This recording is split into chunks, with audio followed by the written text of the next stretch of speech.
Morning mga kapobre, sinero. Magigisa po tayo ng atay balunan. Ganda ko na po yung mga gamitin, mga seasoning po. And luya, sibuyas at bawang. Maya po ay salang na po natin siya. Yan na po mga kapobre. Isa ko na po yung luya muna po. Lima.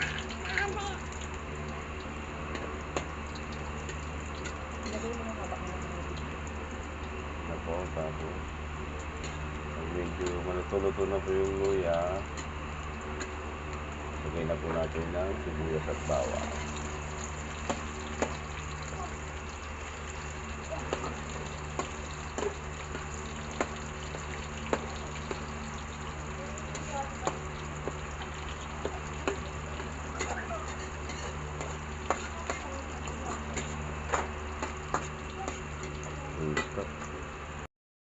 Po, inuna ko lang po yung balunan kasi medyo matigas po sa silikon.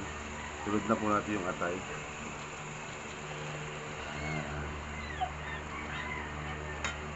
Yan po. Ito muna. Lagyan na rin po natin siya ng paminta. Yan po, lagyan natin ng konting paminta po. Bilag. Yan na po. Lagyan natin siya ng konting seasoning. Mga kapobre, ilagyan ko siya ng suka para medyo pinakulang ko muna siya ng suka. Ilalagay na rin po natin yung toyo. Yung suka para manood siya. Kasi pag may suka, hindi madaling mapanis ang mga pagkain. Lalo't mga binabaon po. Lalagyan ko na po ng toyo.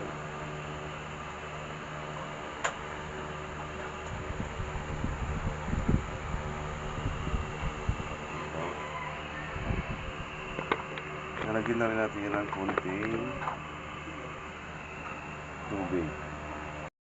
Ito mga kapobre, lagyan natin ng konting tubig.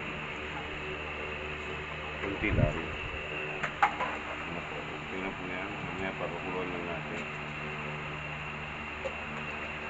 Mag-add na rin tayo ng konting sugar dyan. Mamaya. Ayan po mga kapobre, nag-add po tayo ng konting sugar. Diba? Ayan. Pambalansi lang po ng ating niluluto. Rice na rin po tayo, nag-chop na po ng bawang at itong bahaw po. Sayang po na rin po natin. Isangag. Ayan na po mga kapobre, naluto na po natin ang atay na balunan na may itlog.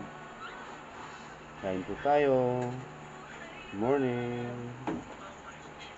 At ito rin po yung fried rice po niluto na natira.